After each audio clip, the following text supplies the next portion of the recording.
What is one of the key benefits of teacher training in early childhood education? Is it letter A? It guarantees the teachers will never face classroom challenges. Letter B, it focuses only on administrative duties rather than teaching strategies. Letter C, it provides teachers with the knowledge to improve school facilities. Or letter D, it helps teachers develop the skills necessary to support young children's social, emotional, and cognitive development. Okay?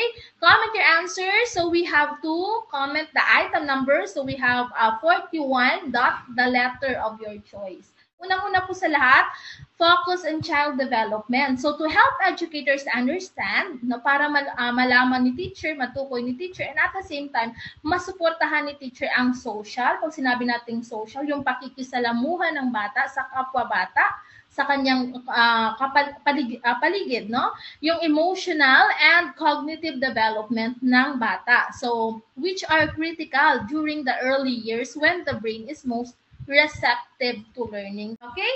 So, if your answer is letter D, you are absolutely correct. Okay? So, the correct answer for number 41 is letter D.